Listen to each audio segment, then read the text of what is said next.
Halo semuanya, perkenalkan nama aku Alifakneta Firdausi.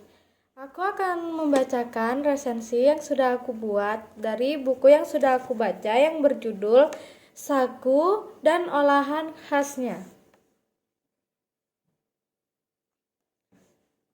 Buku ini berjudul Sagu dan Olahan Khasnya, ditulis oleh Radit Kurniawan dan diterbitkan pada 2018.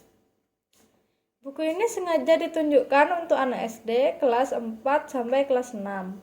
Tapi menurut saya isinya juga menarik untuk semua umur. Saya memilih buku ini karena temanya cukup berbeda.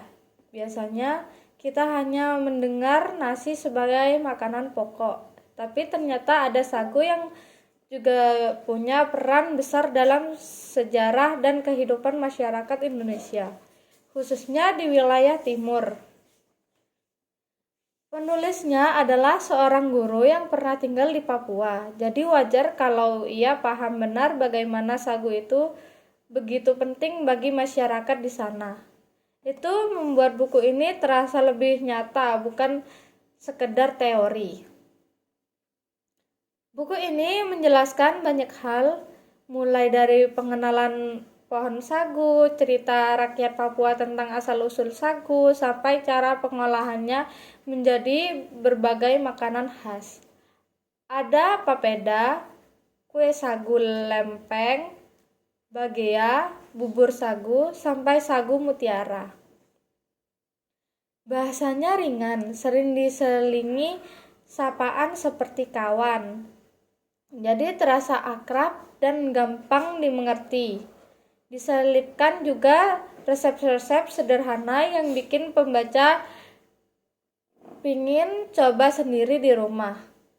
Kekuatan buku ini menurut saya ada di kesederhanaannya. Anak-anak bisa langsung paham tanpa harus berpikir berat. Namun, karena bukunya tipis, penjelasan soal manfaat kesehatan sagu atau peran ekonominya belum banyak dibahas.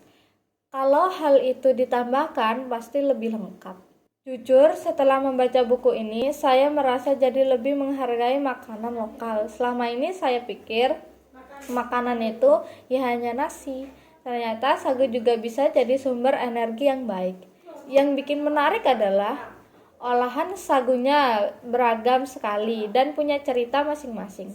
Misalnya, papeda yang dimakan ramai-ramai bikin saya sadar kalau makanan bukan cuma soal kenyang tapi juga kebersamaan. Saya juga jadi penasaran untuk coba langsung resepnya, terutama papeda dengan kuah ikan kuning. Walaupun katanya teksturnya agak aneh kalau pertama kali makan, saya tetap ingin tahu rasanya. Kalau menurut saya buku ini cocok dibaca untuk anak-anak supaya sejak kecil mereka tahu bahwa Indonesia punya banyak makanan pokok, tidak hanya beras. Guru juga bisa pakai buku ini untuk menambah pengetahuan siswa. Intinya buku ini sederhana tapi isinya menggena. Pesan yang sangat lengkap. Jangan malu dengan makanan tradisional kita, justru harus kita banggakan dan lestarikan. Sekian bacaan resensi dari saya. Wassalamualaikum warahmatullahi wabarakatuh.